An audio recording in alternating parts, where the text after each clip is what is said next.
भारत की बेटी पेटल गहलोत ने पाकिस्तानी पुरानी कैसेट को ऐसा पटका कि वो पाकिस्तान को फिर दोबारा जोड़ जोड़ कर बजानी पड़ेगी।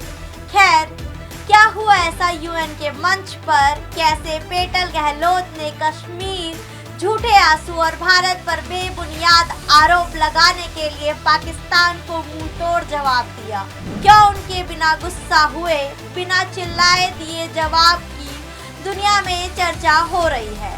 चलिए समझते हैं, क्योंकि ये जवाब यूएन के चार्टर राइट टू रिप्लाई के तहत संवैधानिक तरीके से दिए गए और जिसका हर शब्द ऐसा नपातुला प्रहार था कि पाकिस्तान बिलबिलाने लगा। चलिए आगे समझते हैं शब्दों की गहराई को इस पूरी वीडियो में।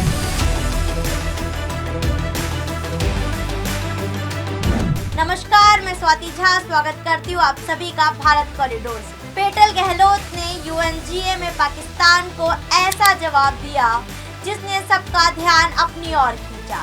उन्होंने कहा कि पाकिस्तान आतंकवाद को बढ़ावा देता है और इसे छुपाता नहीं।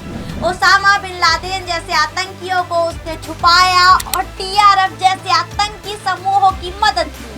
पेटल गहलोत ने कहा कि आतंकवाद के खिलाफ सख्त कदम उठाने चाहिए। पाकिस्तान को अपने सभी आतंकवादी कैंप बंद कर सभी आतंकियों को भारत को सौंपना चाहिए। परमाणु हमलों पर बात रखते हुए पेटल ने कहा कि हम अब परमाणु ब्लैकमेल के बहाने में आतंक फैलाने की इजाजत नहीं देंगे। 9 मई तक पाकिस्तान में हमें और हमलों की धमकी दी, जबकि 10 मई को उसकी सेना खुद हमसे सीधी लड़ाई बंद करने की गुहार लगाने लगी। यदि जले हुए हैंगर और नष्ट रनवे को जीत मानते हैं, जैसा शहबाज शरीफ ने कहा, तो पाकिस्तान उसे मानता रहे, पर असली राह तो शांति की ओर जाने की है। तुरंत आतंकी शिविर बंद करो और आतंकियों को भारत को सौंप दो। इसी के साथ पेटल गहलोत ने कहा कि भारत और पाकिस्तान के मुद्दे सिर्फ दोनों देशों के बीच ही सुलझाए जाएंगे, इसमें किसी तीसरे पक्ष की कोई भूमिका नहीं है। भारत आतंकवादियों और उनके सहयोगियों में कोई फर्क नहीं करेगा, दोनों को जवाबदेह माना ही जाएगा। पाकिस्तान भारत में हुए आतंकवादी हमले के लिए जिम्मेदार है। भारत ने इस हमलों से अपनी रक्षा की और अपराधियों को न्याय के सामने लाया है। लेकिन ये भी तो जानना जरूरी है ना कि कौन है ये भारत की बेटी जिसने जवाबों से पाकिस्तान में भारत का झंडा गाड़ा। आइए जानते हैं आगे। पेटल गहलोत की स्टोरी काफी इंस्पायरिंग है। उनका जन्म नई दिल्ली में हुआ और बचपन से ही पढ़ाई में वे हमेशा अच्छी थी।